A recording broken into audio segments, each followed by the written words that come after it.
Tu peux le lire avec moi ce matin. Si ta présence n'est pas avec moi, je vais nulle part. Soyons honnêtes. Est-ce qu'il vous est arrivé d'être dans des endroits où on ne sent pas la présence de Dieu? Alors pourquoi tu y vas?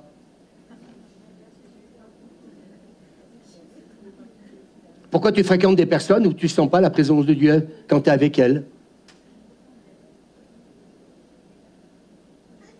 On disait ces derniers temps que peut-être des fois des relations sont nocives et qu'est-ce qu'on fait avec ça? Le plus important c'est quoi? C'est la faveur des hommes. Paul dit, si je cherchais la faveur de tous les hommes, je ne serais pas ministre de Jésus-Christ et de pasteur, c'est s'exposer. C'est pas grave, je leur dis souvent responsable. Vous savez, on n'est pas là pour plaire avec Suzanne. On vous aime, on aimerait vous plaire, mais sans compromis. Est-ce qu'on peut dire amen? C'est prendre le risque des fois de dire des vérités qui ne plaisent pas. Mais c'est pas grave, on assume. C'est ce que je disais cette semaine d'ailleurs à l'équipe pastorale, un verset qui est très clair, de ne pas avoir de communion, Paul dit, de relation avec des personnes qui sont médisantes. C'est marqué dans votre Bible, c'est marqué dans la mienne. C'est l'apôtre Paul qui dit ça aux Corinthiens. Ça veut dire que quoi? Des fois, il faut se séparer? Ben oui, parfois oui. Pourquoi? Vous savez pourquoi? Parce qu'on a les vers? Parce qu'on n'est pas capable d'aimer? Non. Pour préserver sa présence dans ma vie. Est-ce qu'on peut dire amen? Et ça a un prix. Et si Paul nous le dit qu'il faut le faire, alors il faut le faire. Et ça, nous l'avons appris. Mais Moïse savait que c'était la présence de Dieu en Israël qui allait faire la différence avec les autres peuples. Est-ce que le peuple peut dire amen? On est privilégié. Et c'est aussi vrai pour l'Église de nos jours. Il doit y avoir la différence. Quand les gens viennent ici, ils doivent nous dire, ici, il y a quelque chose qu'on n'a pas chez nous. Oui ou non? Dieu est avec nous. Et je crois qu'il veut nous conduire, nous guider, il veut agir. Et Moïse se souciait peu de quelle manière les autres nations étaient guidées. Il se moquait éperdument de leur stratégie, de quelle manière ils pouvaient diriger donc leurs armées. Mais le psaume 20 nous dit au verset 7, « Ceux-ci s'appuient, se vantent de leurs chars, les autres de leurs chevaux. Mais nous, notre force, c'est de faire appel, c'est d'invoquer, c'est de compter sur notre Seigneur. » Donc, quand vous lisez un peu certaines versions, vous dites, waouh, c'est plusieurs versions, mais j'aime bien faire un mélange. Vous savez, pour faire un gâteau, il faut mettre de la farine, des œufs, il faut mettre un certain nombre de choses, et après vous mettez vos mains dedans et vous mélangez. Eh bien, moi, j'aime bien mélanger différentes versions. Amen. Mais nous, notre force, dites avec moi, c'est de faire appel, c'est d'invoquer, c'est de compter sur notre Seigneur. Eux, ils s'appuient sur leurs chars, sur leurs chevaux. Arrête ton char, Bénur, et laisse passer ma charrette. Je l'ai regardé dernièrement et je me suis régalé de revoir ce film. Il faisait des beaux films autrefois. Hein. Waouh! Ah, c'est sûr que vous ne vous couchez pas à 11h du soir, mais c'était beau de voir ce que Dieu est capable de faire. Je me suis dit, si je n'avais pas été chrétien, je me serais converti. C'est qui l'a vu, ce film, dernièrement? Ah ouais, et quelques-uns l'ont vu. Vous avez demandé la permission au pasteur de se coucher à 00h30? Enfin, excusez-moi, mais je ne vous ai pas demandé la permission non plus pour aller me coucher à 00h30. Mais quel beau film! Ça parle. Et je me souviens de cette scène où, à un moment donné, il y a celle qui aime Charlton Heston, c'est comme ça qu'on dit, je pense. Bénur, voilà. Elle lui dit, mais en fin de compte, t'es devenu comme ce Romain, ton ami d'enfance.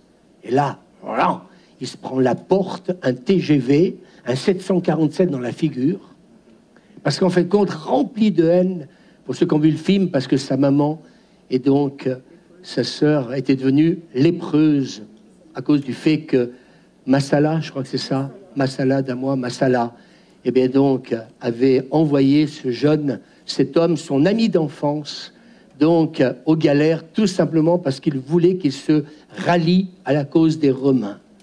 Et il a eu le courage de dire non. Pourquoi je dis ça? Mais parce qu'il faut le dire. Et moi, là, ce film, il me touche. Et quand elle lui dit, pourtant, elle aime Bénur. Mais vous savez, aimer ne veut pas dire que parce qu'on aime, qu'il faut tout accepter. Dis à ton voisin, c'est pas pour ça qu'on aime quelqu'un qu'on va rien lui dire. Ah ouais, mais moi je veux pas blesser, je veux pas. Mais tu le fais pas pour blesser. Si tu le fais pour blesser, vaut mieux que tu te taises. Si tu le fais pour aider, là oui. Et quand elle lui dit dans la figure, remplie de haine, il dit maintenant, waouh, maintenant je sais que ma mère, ma sœur n'est pas morte et puis elles sont en train de mourir de la lèpre. Maintenant, oui, ce que Massala voulait que je fasse, maintenant je vais le faire. Je vais, comment dire, eh bien maintenant je vais m'attaquer aux Romains avec mon peuple. Et il avait gagné la cause donc de son peuple, donc pour tuer les Romains. Et là, cette femme qui s'est convertie, merci Seigneur, cette femme qui s'est convertie va lui dire, mais tu es devenu pareil que lui. Et là, badaboum, le Saint-Esprit, Jésus a dit, il convaincra de péché. Ouais, mais te rends compte ce que tu me dis? Non. Boum, tais-toi, il ne pouvait plus rien dire. À un moment donné, je crois que l'Esprit de Dieu a commencé à lui faire comprendre qu'il était devenu comme lui, comme les Romains. Vous savez, des fois, écouter la vérité, on dit toute vérité n'est jamais bonne à dire, mais des fois, il faut savoir l'écouter. Est-ce que quelqu'un peut dire Amen? Est-ce que quelqu'un, ce matin, a su écouter cette parole qui a été donnée? Ce don spirituel qui a été donné, est-ce que vous l'avez écouté comme, je dirais, quelque chose de banal? Ou alors, est-ce que, dans votre esprit, la personne qui est concernée, vous voyez, on ne vous a pas demandé de lever la main, de venir devant, on va prier pour vous. Peut-être qu'on peut le faire à la fin du culte, si vous n'avez pas réglé votre problème. Peut-être faites-le, justement, quand beaucoup seront partis. Moi, je vous conseille de le faire. Mais quand il reçoit cette parole, eh bien, mes amis, c'est là qu'il va commencer, eh bien, d'une certaine manière, à réaliser l'état de son cœur.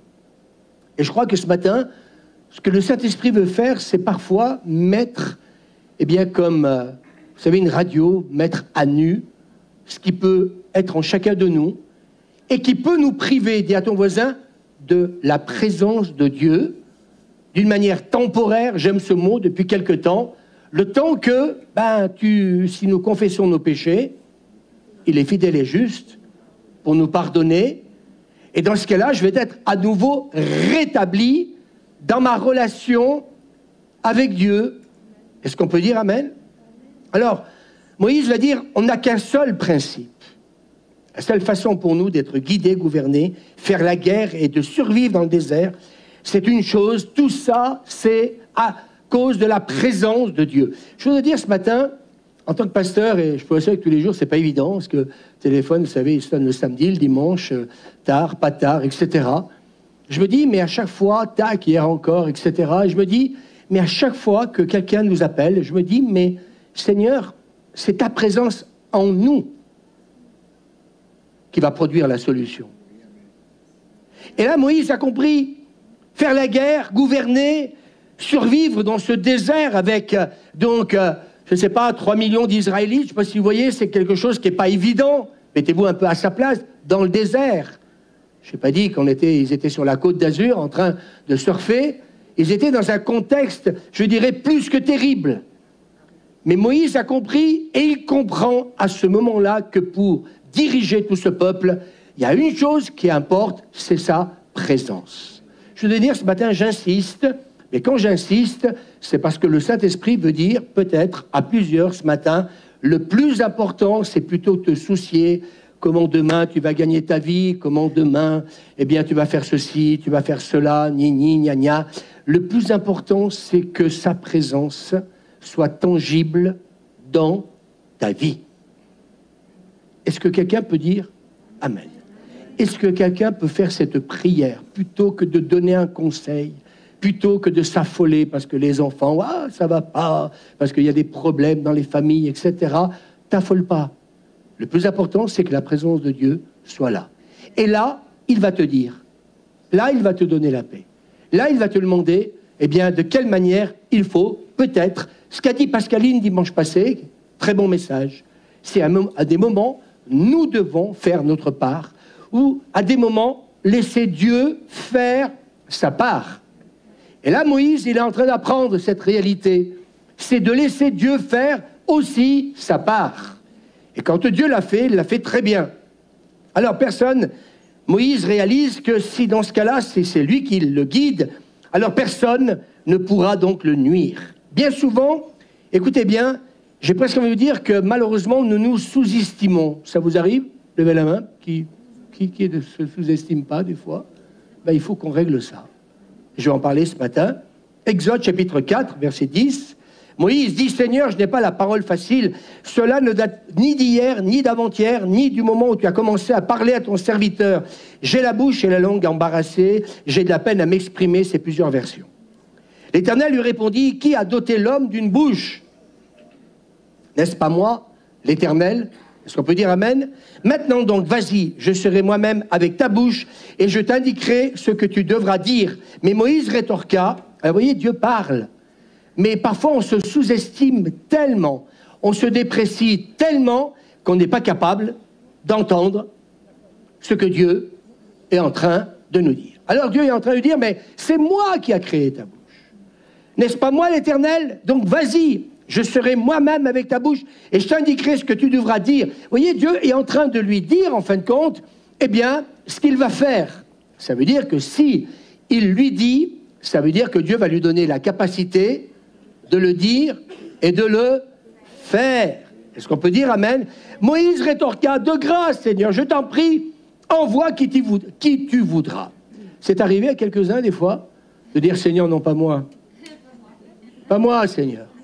Envoie le pasteur, envoie un responsable, envoie quelqu'un d'autre, mais pas moi, Seigneur. Alors, les pas moi, ce matin, tu peux te repentir, parce que si Dieu te dit que c'est moi qui a créé ta bouche, si Seigneur te dit pour cette mission, c'est moi qui t'envoie, alors Seigneur, ça veut dire que je suis qualifié pour faire et pour dire ce que j'ai à dire. Est-ce que quelqu'un est d'accord avec moi? Est-ce que quelqu'un veut se lever de sa chaise et puis se lever et puis dire, Seigneur, ce matin j'entends ta voix, je ne veux plus réagir comme Moïse. Parce que si tu t'adresses à moi et non pas à Suzanne, non pas à Patrick, alors ça veut dire que c'est à moi à le dire et à le faire. Alors ça veut dire quoi? Si je ne le fais pas, je désobéis. Mais si je le fais, je suis dans l'obéissance. Et là, à partir de ce moment-là, tu deviens le miracle que Dieu utilise pour accomplir des choses extraordinaires. Alors, est-ce que quelqu'un veut se lever et dire, Seigneur, je ne veux pas comme Moïse répondre ce qu'il va répondre, mais Moïse rétorqua, de grâce, Seigneur, je t'en prie, envoie qui tu voudras. Alors l'Éternel, et là je me suis dit, oh, des fois le pasteur il se met en colère. Hein. Alors, on critique les pasteurs parce que des fois ils se mettent en colère, mais Dieu, lui, il se met jamais en colère. Relisez votre Bible, c'est quand même étonnant parce que la Bible dit que l'Éternel se mit en colère. Mais vous savez qu'il y a la colère, la bonne colère. L'apôtre Jacques en parle. Jésus, quand il casse tout dans le temple, vous croyez que c'est un... Il ne sort pas de Saint-Égrève, excusez-moi de dire ça. C'est une colère juste, parce qu'il ne supporte pas que le temple soit devenu un marché. Et je ne veux pas marcher ce matin. Et là, c'est pareil. Dieu se met en colère. Alors, ce matin, est-ce que je suis en train de vous enseigner et dire, Dieu se met en colère contre nous? Il ne se met peut-être pas en colère, mais il a une montée sanguine qui lui monte et qui fait dire, mais si j'ai créé ta bouche, si c'est moi qui t'ai choisi pour cette mission-là, alors c'est à toi de le faire. Alors j'ai vu que beaucoup se sont levés, c'est fantastique, on écoute les prédicateurs, mais moi j'ai envie d'être dans l'action ce matin, parce qu'on va être dans l'action ce matin.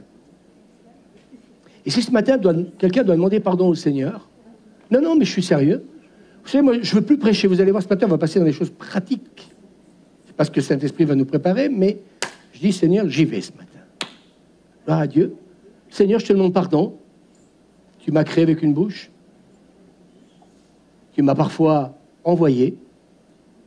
Peut-être que parfois, tu m'as demandé d'aller voir mon voisin. Peut-être que parfois, tu m'as, tout simplement demandé d'aller voir quelqu'un dans l'église qui avait besoin tout simplement, que lui dire, voilà, je suis avec toi, je t'aime. Peut-être justement une parole du Seigneur, peut-être parfois, aller discuter avec des personnes peut-être même importantes dans la ville de Voiron. Ça m'est arrivé parfois, des fois, de ne pas vouloir obéir aussi, comme vous. Et puis, le Seigneur se met en colère. Et j'insiste dans ce message, Le plus important, c'est la présence de Dieu. Et tout ce qui ne me fait pas avancer me fait reculer. Et à chaque fois, quelque part, que je désobéis à Dieu, je n'avance pas, je recule. Et je suis en train inconsciemment d'éteindre le don qui est en moi. Et donner la possibilité à ce que tu sois, à ce que je sois, un instrument de bénédiction pour la personne ou pour telle ou telle situation. Moi, il m'est arrivé des fois d'être dans des endroits explosifs. Des réunions pas faciles, pastorales et tout ce que vous voulez. Je ne peux pas dans l'église. Et puis je dis, Seigneur, mais pourquoi tu m'envoies là? Qu'est-ce que je fais là d'ailleurs? Et peut-être que je ne réalisais pas, peut-être que justement ma présence, mes ointes remplies de lui, allait peut-être justement permettre à ce que l'ennemi ne mette pas le feu dans cette réunion. Et des fois, Dieu va nous demander d'être dans des endroits spécifiques, d'être dans des lieux spécifiques. Peut-être que tu n'auras peut-être rien à dire, mais la présence de l'Esprit de Dieu, Dieu en toi, va faire la différence. Est-ce qu'on peut dire Amen? Pourquoi? Parce que le Seigneur a dit, je fais de vous des instruments. Heureux ceux qui procurent la paix. Est-ce qu'on peut dire Amen? Je me souviens toujours une fois d'une situation terrible, ça remonte à des années, on était à la chapelle de la Grâce. J'avais rendez-vous avec un couple, et puis vous pouvez vous asseoir si vous voulez. Et ce couple-là, donc, était donc avec de la famille. Et quand je suis arrivé, waouh, je me suis retrouvé dans une atmosphère, mais alors, il y avait de la graisse, mais il n'y avait pas de la grâce. Et pour assurer, je me suis dit, waouh, à un moment donné, si tu continues comme ça, je vais t'en foutre une, pas à moi, mais à un membre de la famille. Je dis, waouh, c'est bien parti, mon kiki. Et puis là, à un moment donné, vous savez, c'est là où Dieu nous donne les mots qu'il faut. Là, vous avez intérêt à être oint, vous avez intérêt à être appelé, vous avez intérêt à être rempli de l'esprit. Les accusations étaient très graves. Ça pouvait même peut-être aller jusqu'à la police. Et ce jour-là, l'Esprit de Dieu est sur moi et à un moment donné, sa présence est là, je suis tout seul, je ne suis pas accompagné. Je ne dis pas que c'était bien, mais c'est du fait que c'était très confidentiel. Il y a des moments où vous n'avez pas le choix. Moi, j'aime être avec les responsables, puis des fois, c'est pas possible. Et puis là, Dieu est intervenu. Et à la fin, tout le monde s'est pris dans les bras. Parce que c'est pas le titre qui fait la différence. C'est sa présence dans ta vie. Moi, aujourd'hui, je suis à la recherche de cette présence. Tous les matins, nous ne venons plus à des réunions de prière. J'ai enlevé ça de mon vocabulaire. Nous venons dans sa présence. Vendredi soir, c'était une soirée exceptionnelle. Vous m'avez, avec Suzanne, vous nous avez touchés de voir une 50aine de personnes venir au micro pour prier. Du jamais vu. Et ceux qui n'étaient pas là, ben, tant pis pour vous. Là, je suis direct. Parce que c'était une soirée mémorable. Peut-être que certains se sont dit, ah, réunion de prière. Bêtement. Non, c'est une rencontre avec Dieu. C'est sa présence. C'est à un moment donné des morts de faim qui étaient là. On a envie de voir la gloire de Dieu. On veut voir le réveil. On veut qu'il se passe quelque chose. On a besoin d'être oint, rempli du Saint-Esprit. Un matin, j'ai rendez-vous avec quelqu'un. Je ne peux pas y aller si Dieu n'est pas dans ma vie. Parce qu'il y a besoin de guérison, il y a besoin de délivrance. Et là, il faut que l'Esprit de Dieu soit là. Non pas le titre du pasteur. C'est pas le titre qui va faire la différence. C'est où tu es oint ou tu l'es pas. C'est où tu as l'autorité ou tu l'as pas. C'est où tu as sa puissance ou tu l'as pas. Et Moïse sait ce que c'est que ce face-à-face avec Dieu. Il sait ce que c'est que de parler avec lui. Il sait ce que c'est quand sa présence, elle est là et elle n'est plus là.